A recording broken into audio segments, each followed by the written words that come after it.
पथरीगढ़, जिसे लोग बिसहिन और कसौंदी के नाम से भी जानते हैं। यहाँ के राजा थे गजराज सिंह। उनका बेटा था सूरजमल और बेटी गजमोतिन, जो अभी नवयुवा थी। एक दिन उसकी सखियों ने ताना मार दिया, अरे राजकुमारी, तेरे पिता अब तक तेरा विवाह क्यों नहीं कर पाए? क्या उनके पास बल नहीं रहा या धन समाप्त हो गया है? ये ताना गजमोतिन के हृदय में उतर गया। उसने जाकर अपनी माता को ये बात कही। मेरी सखियों ने मुझसे ताना मारा। रानी ने जाकर राजा से आग्रह किया, अब हमारी बेटी बड़ी हो चुकी है, उसका विवाह कर दीजिए। राजा ने तुरंत पंडित बुलाए, तिलक के लिए पत्र लिखवाया और अपने पुत्र सूरजमल को आदेश दिया, जा बेटा, योग्य राजाओं को निमंत्रण दे आ। लेकिन उस समय तिलक का निमंत्रण स्वीकार करना आसान न था। तिलक का मतलब था युद्ध का निमंत्रण स्वीकार करना। सूरजमल निकला, दिल्ली, कन्नौज, उरई सब जगह गया, पर किसी ने निमंत्रण स्वीकार नहीं किया। और जाते जाते पिता ने उसे कहा था, सुनो सूरज, महोबा मत जाना, वहाँ बनाफर गोत्र के नीचे ठाकुर रहते हैं। बनाफर गोत्र राजपूतों से अलग माना जाता था। उरई के राजा माहिल, जो महोबे के राजा परिमाल के साले थे, वही माहिल जिसे आल्हा उदल भी मामा कहकर पुकारते थे।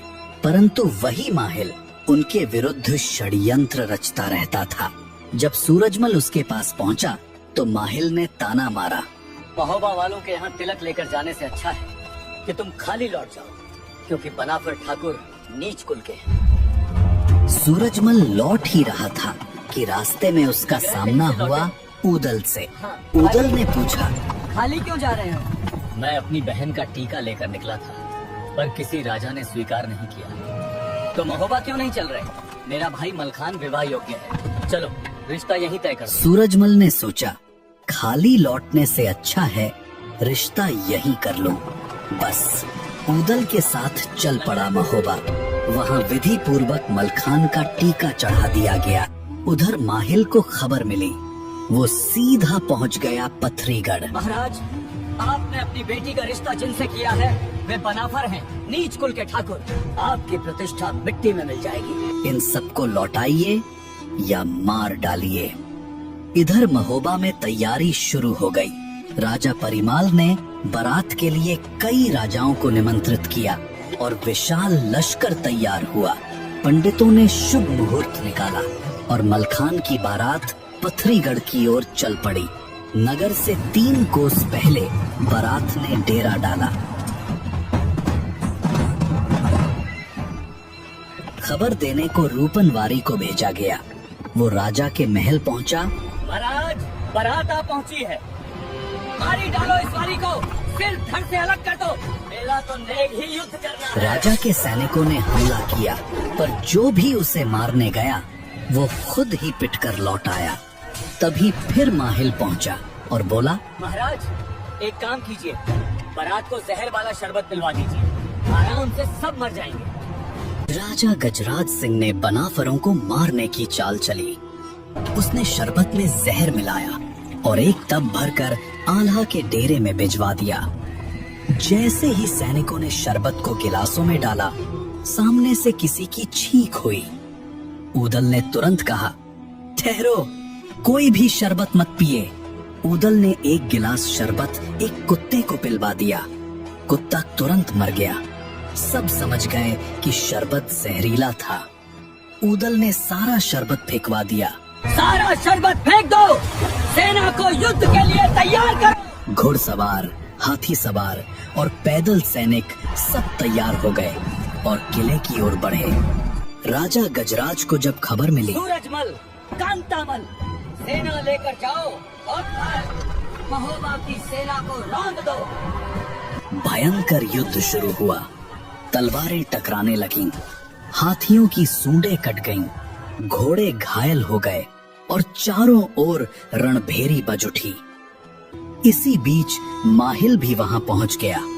राजा ने माहिल से कहा, अब क्या करूं?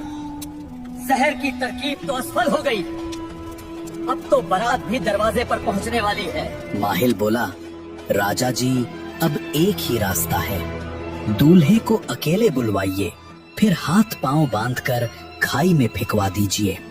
जब दूल्हा ही नहीं रहेगा तो बारात अपने आप लौट जाएगी। राजा गजराज सिंह ने यही किया। वो स्वयं आल्हा के डेरे पर गया और कहा, हमारे यहाँ ये परंपरा है कि लड़का अकेले आकर भावर डालता है, इसलिए तुम अपने दूल्हे को अकेले भेज दो ताकि रीति पूरी हो सके। ऊदल ने कहा, जहर वाले शरबत के बाद हम तुम पर कैसे भरोसा करें? अगर कोई छल किया तो हम विसहिन का किला धूल में मिला देंगे। मैं गंगा जल पर कसम खाता हूँ कि कोई धोखा नहीं होगा।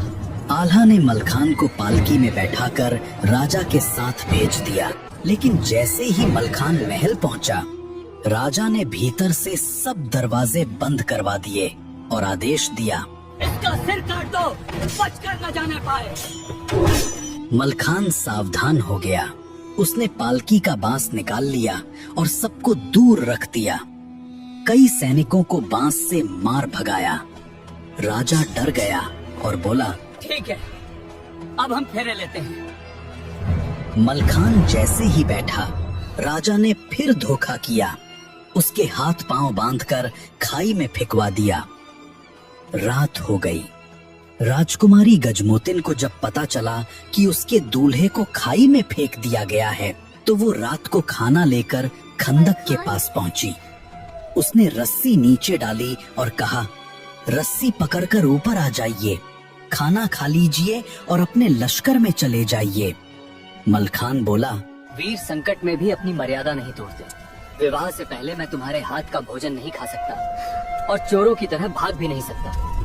अगर सच में सहायता करना चाहती हो तो मेरे बड़े भाई आल्हा तक समाचार पहुंचा दो। गजमोतिन ने एक मालिन को बुलाया और आल्हा के नाम पत्र लिखकर भेजा, परंतु द्वार पर रखवालों ने मालिन को रोक लिया। मालिन बोली, मैं राजकुमारी के लिए फूल लेने बाग में जा रही हूँ। ये कहकर वो बाहर निकल गई। रास्ते में उसे माहिल मिल गया। मालिन ने पूछा, आल्हा का तंबू कहाँ है? माहिल बोला, मैं ही आल्हा हूँ, क्या बात है? मालिन ने उसे पत्र दे दिया। पत्र किसने दिया तुझे? राजकुमारी गजमोतिन ने। भाग यहाँ से, जो देखा सुना भूल जा, नहीं तो तेरा अंजाम भी ऐसा होगा जैसा उनके दूल्हे का वो हुआ था। रोती हुई लौट रही थी, तभी ऊदल मिला। रो क्यों रही हो? मुझे राजकुमारी ने पत्र दिया था आल्हा तक पहुंचाने को। मालिन ने सब बताया। ऊदल ने कहा, दिखाओ वो आल्हा कहाँ था? उसने माहिल की ओर इशारा किया। ऊदल ने गुस्से में कहा, आल्हा का पत्र क्यों लिया? अब वो पत्र मुझे दो। भैया आल्हा, ये पत्र देखिए, माहिल ने धोखा किया है। सेना तैयार करो, अभी विसहिन पर आक्रमण कर मलखान को छुड़ाना है। सेना तैयार हो गई और विसहिन की ओर बढ़ी। राजा गजराज सिंह को जब खबर मिली तो उसने, सूरज, कांतामल, मान सिंह, तुरंत सेना लेकर निकलो। महोबा की फौज को आगे बढ़ने से रोक दो। दोनों ओर के योद्धा भिड़ गए। घोड़े गिरने लगे। तलवारों की टकराहट से पूरा मैदान गूंज उठा। 3 घंटे तक युद्ध चला। शाम तक विसहिन की आधी सेना मारी गई। सूरज और ऊदल आमने सामने आए। सूरज ने 3 वार किए, ऊदल ने तीनों रोक लिए। ऊदल ने जैसे ही पलटवार किया, सूरज घोड़ा भगाकर भाग गया। फिर कांतामल आया, पर ऊदल ने उसे भी हरा दिया। मान सिंह को देवा ने घायल कर दिया। राजा परेशान होकर श्यामा भक्तिन के पास पहुंचा और बोला, अब क्या करूं? भक्तिन, हर चाल असफल हो रही है। राजन, अब राजपुरुषों की नहीं, माया जाल की चाल चलेगी। श्यामा ने सूरजमल के साथ जाकर भस्म का जादू किया, जिससे पूरी बनाफर सेना बेहोश हो गई। शत्रु निद्रय स्वाहा। सिर्फ आल्हा और देवा ईश्वर की कृपा से बचे रहे। आल्हा ने सुनवा को कहा, बुला। देवा सुनवा को लेकर आया। सुनवा ने देवी का पूजन किया। अपने वीरों की रक्षा करो। देवी ने अमृत दिया। सुनवा ने वो अमृत सेना पर छिड़क दिया। सब सैनिक फिर से जीवित हो उठे। अब आल्हा हाथी पर सवार हुए। ऊदल ने लश्कर को आगे बढ़ाया। दोनों ओर से फिर भीषण युद्ध हुआ। ऊदल ने सूरज और कांतामल को बांध लिया। राजा स्वयं मैदान में उतरा। राजा ने कई वार किए पर आल्हा ने सब रोक लिए। आखिर में आल्हा ने राजा गजराज सिंह को जंजीरों में बांध लिया। राजा के बंधते ही ऊदल ने जीत का डंका बजवा दिया। फिर ऊदल खंदक के पास पहुंचा और मलखान से कहा, भैया बाहर आ जाओ। मलखान ने कहा, मेरे शरीर में घाव हैं, जंजीरें कसी हैं। पुष्य नक्षत्र में जन्मे हो, 100 हाथियों का बल है तुम में, उठो। मलखान ने जंजीरें तोड़ दी और बाहर आ गया। राजा ने विनती की, मुझे आजाद कर दो, मैं अभी शादी करवा दूंगा। राजा, सूरज और कांतामल को खोल दिया गया। भांवर की तैयारी शुरू हुई। तभी फिर माहिल आया और बोला, ये बनाफर क्षत्रिय नहीं है, उनसे विवाह करने से आपकी साख चली जाएगी। राजा गजराज ने कहा, पर उन्होंने तो हमें युद्ध में हरा दिया है। माहिल बोला, सारे वीरों को महल में छिपा दो और आल्हा के परिवार को बिना हथियार बुलाओ। जैसे ही मंत्र पढ़े जाएं, हमला कर दो। राजा ने वैसा ही किया। आल्हा, ऊदल, देवा, लाखन और ब्रह्मानंद सभी बिना हथियार मंडप में पहुँचे। मलखान को चौकी पर बैठाया गया। भांवर शुरू हुई। पहली बार सूरज ने तलवार निकाली। आल्हा ने ढाल अड़ा दी। दूसरी बार कांतामल ने वार किया। ऊदल ने रोक लिया। तीसरी बार मानसिंह ने वार किया। देवा ने रोक लिया। फिर सब ओर से क्षत्रिय निकल पड़े। मंडप में युद्ध छिड़ गया। आल्हा ने कहा, ऊदल, ऊदल, बाकी के 4 फेरे जल्दी पूरे करवाओ। चारों भांवर पूरी कर ली गईं। सूरज और कांतामल को बांध लिया गया।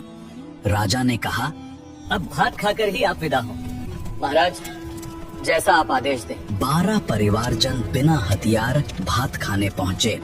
जैसे ही भात परोसा गया, भीतर से फिर वीर तलवारें लेकर निकले, पर बनाफर वीरों ने गंगा जल के लोटों से ही तलवारों का मुकाबला किया। लोटों को ढाल बनाकर उन्होंने सबको हरा दिया। अंततः विवाह पूरा हुआ। ऊदल ने गजमोतन के आभूषण दिए, उसका श्रृंगार करवाया। पालकी में बैठाकर वधू को विदा किया गया। महल में रानी मल्हना ने स्वागत की तैयारी कर रखी थी। दीपक जलाए गए, मंगलाचार गाए गए। गजमोतन और वीर मलखान की आरती उतारी गई। वर वधू ने आशीर्वाद लिया और महोबा के सब वीर अपने घर लौट गए।